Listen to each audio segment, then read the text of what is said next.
What is up, Rad Potential YouTube? It is finally time to ruin my effectively clean and pristine restored stock body Mazda RX-7. So if you haven't been following along, this is the RADX7. This is 1979 Mazda RX-7. Go check out the other videos. We've effectively built this whole car in the last 4 months, and it has came out awesome. So, Turbo 2, Big Garrett Turbo, some custom stainless stuff, Fuel Tech FT450. We've got some ripping Trans Am race engineering super lights on this deal. 5-lug swapped in the front with a Respeed subframe. We drilled the stock GSLSE rear axle for 5-lug. But here's the deal. In order to run the tires I want, which are a 225 40-15, because we're going to be making about 300 and some change horsepower, we need to be able to put all that power down. We've got to chop the rear fenders. Now, yes, 100% should have done this before I had the car painted, but it's just part of, you know, some people are going to get out there and tell you that wheels fit, and I know that these 15x8 zero offset wheels with these tires, if I was running a smaller tire, they would work. But this thing is a track car. We're going to be taking it to the track, and this paint is going to get some nicks. This car is going to get beat up. We're building it to drive it, right? So, iteration number 1 of the car is flares. So, these small flares just in the back. You can fit a 15x8 zero with this tire in the front with some camber, and you know, not a crazy amount of camber, but like track camber, you know, 3 degrees, 2.8 degrees. But in the rear, straight axle, you don't get any camber gain. So I'm gonna walk you through the setup for this, and then you guys are gonna watch me hold back tears as I drill holes in the side of my nice mint car, even though it's already got holes drilled in it for a wing. So, you know, it's a good car. But anyways, here's the process. Charles came out and helped me, although he may or may not condone me cutting up this car. Anyways, here's what we did. We've measured from the corner of this body line, the top corner, to the corner of this body line. Measured that center distance. We want to center the flare between the two body lines effectively. From there, that gets us this mark right here, which is exactly 12 inches from the rear corner here to here is 12 inches. I believe it's a total of 2 feet-ish. It's like 23 3/4 below that. So this is our mark. Here to here is 12 inches. From there, I drew a line perpendicular up. From that spot, we test fitted the flare, which we also measured the center line. Now these are just universal plastic ZG style, but they're not ZG flares for this car. Okay, I measured the center of the flare. You can see I've marked it there with Sharpie. I then measured up 3.5 inches to here, which allows for enough flat area. Okay, each one of these holes are the bolt holes in the flares, which you have to drill yourself. Okay, so what I'm fixing to do right now is fire up this little pilot drill bit here, and I'm going to drill all these holes. And then I'm going to come back and I'm going to drill all the holes bigger. And then we're going to mount this flare to the car. I'm going to go ahead and chop out all of the unnecessary fender material, and then we're going to assess the situation on the inside of this to decide how we want to fix it. These fenders are already rolled, so, you know, it should be fun. Fortunately, we're only doing this in the back, but there is still some clearancing I've got to do in the front. What's up, dog? Are you sad that I'm chopping this fender up, huh? Are you sad? You're sad? You're probably just sad that it's super late and you want to go to bed, and I'm out here fixing to make a whole bunch of racket. Alright, so you saw it jump in. There's an inner fender in here, so you can't, if you just ream that in there, you're going to catch your drill bit on the inside and break it. You don't want to do that. Alright, no turning back now.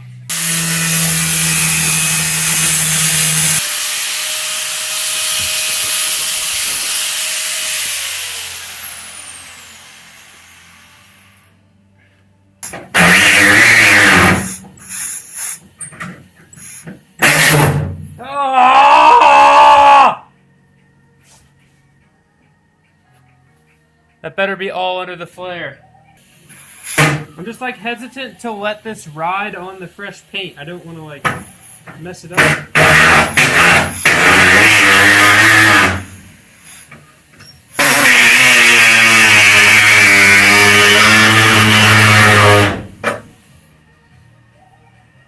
That's what we want. I think it was just a level of commitment issue. I wasn't giving it enough throttle. Sorry, car. Alright, so now I'm going to clean this edge up a little bit. Right through here, I'm going to have to make a couple little relief cuts. I can already tell with how it's folded. And I'm going to hammer this to this edge. And then touch that up with some paint. And then before, obviously, like, we're full send ready to go on this deal, I'm going to put a bunch of seam sealer in here to seal this up. You probably see people, like, weld these things together, but because I've got brand new fresh paint on here, I really don't want to be welding this, so we're just going to seam sealer it. And when we come back for the wide flares, we'll touch this up. We'll touch up the arch and then put the bigger flares on it if we need to. Alright. That sucked. Well, I got this all chopped up, and I'm not that mad about it. The only thing that kind of concerns me, I have to just have Calvin look at it and see what he kind of advises for this, but the very edge of this, where the paint got warm, in some spots it looks like it's like separating from the primer and everything underneath it, which is to be expected. We heated it up. You know, if I welded on this, it would burn this paint really bad. So we're definitely not going to do that. I went in here and kind of just trimmed up this edge, put some little marks in it, and then was able to push it up pretty close to this fender. So you're looking at, you know, maybe at the biggest gap here, maybe 1/4 of an inch, but less than that effectively everywhere around. So we'll go through and put another tape line on here, seam sealer this shut, let that dry, touch it up with some paint if need be, and actually I'm going to brush on some of that Rust-Oleum, like the marine paint I used on the inside, the red. I'm going to brush some of that in here because unfortunately Calvin won't be here until the night before the Tail of the Dragon, which will mean the night before the Tail of the Dragon is when we get to put seam sealer on this. So I won't be like driving this in the rain this weekend, but I will need to drive it to the alignment shop, which means it's going to have to go outside. So I don't want this to rust or anything, so I'm going to go ahead and just, like I said, touch up these sharp metal edges with that Rust-Oleum. So I'm set up to do the other side. Honestly, I kind of feel bad chopping this up, but at the same time, I know that version 2 is bigger flares and makes it all worth it. The thing that's crazy is basically where I've got this cut to is maybe 1/2 inch away from the top of the inner fender arch. So depending on how big those Group C flares are compared to the radius of this might be the only cut we have to make. So I know I probably should have like brought this in a little smoother, but it's all under the flare so you won't see it, and we're well wider than the tire. But I figured I'd go a little bit, just like not as much on this time, and we'll chop it bigger for the bigger flares later, and then repaint, you know, the quarter and everything so it looks nice. Or at least scuff it and touch this up. So ready to throw a little bit more tape down on this. The saran wrap is mainly because when you grind and it throws hot sparks up, when those hot sparks land hot, it can melt your paint or pit your windshield, or just like glass in general. It'll hurt the glass, so be careful when you're doing that. But I'll pop this wheel off, put the tunes on, crank this thing out. It worked out pretty nice cutting that with the body saw. That went really fast, so I'm fairly excited to, you know, we already cut it, so we're cutting the other side. I mean, there's no going back now, so we're doing it. So let's get this done. So I just finished cutting the driver's side, but I want to show you the passenger side up close here first, okay? So I started with drilling just some simple 1/8 inch holes to get this lined up on here. We knew it fit. We're good. Then we cut this with the angle grinder, came back through, cut it with the body saw. Here's what I did on the passenger side. I kind of just started cutting on the passenger side and didn't really worry too much about heat. What you can see is I've got some paint discoloration coming up out of my cut and some light bubbling in the paint. Now that isn't a huge deal, but it is creeping up towards where my bolt holes are, right? And we don't want that to flake off and take more paint with it. So I will show you how to mitigate that on this side. Now, what I did over here, I cut this side at a much slower rate, okay? I didn't let the grinder burn in, and I let the grinder go in really slow. And I just kind of like, just chased my way up about 6 inches. Then I came back. I did that about, takes 3 tries or so, about how much pressure I was putting to cut that 6 inches, right? In 3 passes. Knowing that the other time I kind of just like, and put a lot more heat in it. So this side I put a lot less heat in it. And then I called the body shop master, Calvin, and said, hey, send him a video of the paint on that side versus the paint on this side. And what we came up with is we don't want that paint to flake, okay? So you can see there's like a white line in here now. What I did is I came back over this and I'm trying to feather etch and sand off any of the paint that is going to flake. But I've taped where I don't want to sand, obviously. So that's not the exact line of the flare. That's probably halfway, between this cut and the flare. But I just wanted to get this touched up. And you can see now that I've got that sanded off, there's nothing to catch the paint on. The paint's not going to flake. So Calvin isn't going to be here in order to show you guys seam sealing these shut. But I am going to go ahead and brush paint on some of that red paint like the inside. And I'm just going to brush paint and kind of smear some of that over this where I've sanded into the clear and feather etched this out. So that's effectively all I'm going to do under here. In addition, those 1/8 inch holes are going to get drilled out to a 3/16 hole. And in that 3/16 hole is going to be a 3/16 pop rivet, and I'm going to rivet my flares on. Now, if I had a little more space, I think, behind all of this, you could bolt these, and you could also put nut certs in the body if you wanted to as well. Knowing that I am doing a livery over this and you will not see it, I personally do not like seeing the bolts, seeing the rivets. I like all that stuff to be painted to match, and honestly I don't like the flares that have the little bolts in it, but we're just running with what we got. So we got to use rivets. Better than sheet metal screws, better than the flares come with a nut and a machine screw type thing, but there's really no way. I could probably get this one, the top two, but this bottom one lines up right where your seam kind of comes through on your inner fender, so it's going to be hard.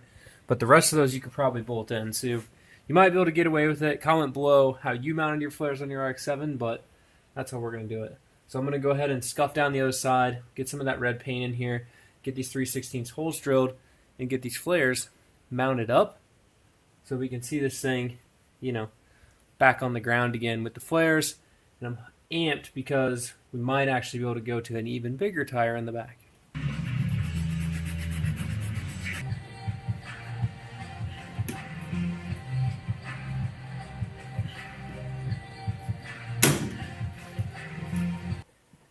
Couple things that I'm not stoked about flares just in general is when you have to modify, whether or not it's a ZG, any sort of radius flare like this, when you have to bend and change the radius of it, this radius, it's going to have some weird gaps, right? So you can kind of see it doesn't exactly fit perfect, even though at all the rivet points, it's on the car tight. So just got to deal with your own stuff, your own crap. But overall, super happy with how they went on. I went in and just touched up the edges of that with a Q-tip and some paint. In here, you guys can see this on this side. So here's the inside, all cut, trimmed up, ready for Calvin to come in here and seam seal all of this, and ready to not catch my big tires whenever we're bouncing off rumble strips and putting a hurting on some Porsches. Ooh. I got a loose wheel stud back here. Okay, that's no fun. I've also got to paint these calipers silver because you can't be having red calipers in the back and silver in the front. Anyways, let's get this thing set on the ground, look at the stance of this deal, and finish up this video. Because in the next video, we drive this thing out of the shop, we put the wing on it, and then we get to see what this thing looks like after I wash it. It's been a while because I don't think I've ever washed it. So since it's been painted, it's just been getting continuously more dusty. Holy cow, this thing looks awesome. I went ahead and balanced the ride height, so I raised the front about a half an inch. This is effectively where we're going to be riding around on it at, probably. Nice little track spec wheel gap right there. And the flares are on. On clearance for Clarence. The big old tire to come barreling up in there. Look at that. We're sunk by probably half an inch to the flare. That only means one thing. More tire. Front, still taking advantage of camber to make sure that we don't chomp up the fenders, and we still might catch the fender a little bit, but I really just don't want to do front flares because those would have to get painted because the livery is going to cover these up. So, but I'm stoked. I am stoked with how this is looking though. I'm going to put the hood down just so we get the feel of this thing. 1979 hood prop on the hood.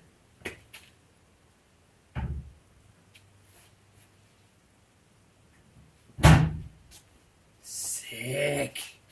Heck yeah. Look at those flares. Fire me up. Alright, y'all. Moment in the video there. That's your 411 how to install flares on a 1979 Mazda RX-7. Put all the purist thoughts away when you chop up your car. However, for those guys that are purist driving people like me, we want to extract the most amount of performance from our car, which is, I want to keep up with 911 Porsches in my poor man's Porsche RX-7. That means we have to put flares on so we can fit bigger tires because these things can't fit anything for tires under them. So with that, thank you guys so much for watching. Subscribe if you want to follow along with the build. This is not the end. This is not where this thing stops.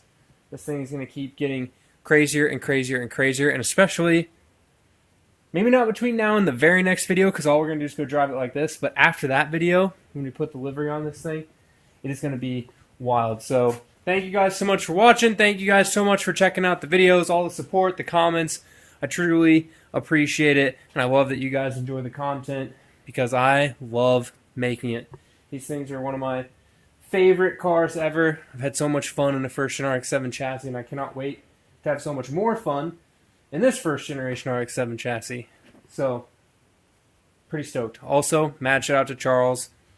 Not only for all the help, the knowledge, teaching me a whole bunch of stuff, but for coming over here and helping me line up flares on a car that he probably didn't really want to see get cut for flares, but it is what it is.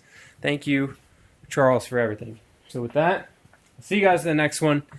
Keep it rad. Peace. We're getting really good at filming so late that the dog is not stoked to do tricks at 2 in the morning. Right, Letty? Hey, Letty, you hungry? Look at that. Oh, she moved! It's almost like she knows I'm trying to trick her into moving how late it is, but she knows that we're off of her feeding schedule, right? Dogs are smart. Peace, guys. Welcome to the bonus video after the flares video because I had to see the car with the wing on it. It's the next day. It was 2 in the morning by the time I finished doing the flares, and I really didn't feel like editing a video until 3 and then going to work at 7. So I got some sleep, but I am putting the wing on.